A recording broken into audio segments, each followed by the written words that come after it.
ঝুলে থাকা বিদ্যুতের তারের ছোবলে মৃত্যু হলো দুইজন চা শ্রমিকের। ঘটনাটি ঘটেছে লাটাগুড়ি লাগোয়া কুমলাই গ্রাম পঞ্চায়েত এলাকায়। জানা গিয়েছে, পিকআপ ভ্যানে চেপে 7 জন চা শ্রমিক মালবাজার লাগোয়া টুনবাড়ি চা বাগানে কাজ করতে যাচ্ছিল। পথে বিদ্যুতের তারের সঙ্গে গাড়ির পেছনের অংশ স্পর্শ করে বলে জখমদের দাবি।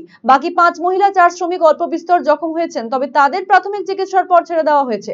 সকলকে এদিন মালবাজার সুপার স্পেশালিটি হাসপাতালে নিয়ে আসা হয়। চিকিৎসকেরা 19 বছর বয়সী দুই যুবতী আলিশা ওরাও এবং অনিশা ওরাওকে মৃত বলে ঘোষণা করেন। ধরে ওইখানে কাজ কাজ করতে যায় টুনবাড়ি বাগানে। মোটামুটি ধরে নাও 2-3 বছর থেকে আর অন্য জায়গাও মানে কাজ করতে যায়, মানে যেখানে কাজ হয় সেখানে এরা যায়। আজকে গাড়িতে 7 জন ছিল। আজকে 7 জন, ড্রাইভার সহ 8 জন ছিল। আর গাড়ির চালককে বলে পাওয়া যাচ্ছে না এখন অবধি। না ওখানে তো ছিল, ওরা তো কিছু দূর নিয়ে আসলো তো। তারপরে ওরা জখম হয়েছে? না ওরা কিছু, ওরা ভালো আছে। আর 2 জন মেয়ে এখন অবধি মারা গেছে। জখম কতজন? হ্যাঁ, জখম হালকা কিছু 2 জনের মতো। 2 জন।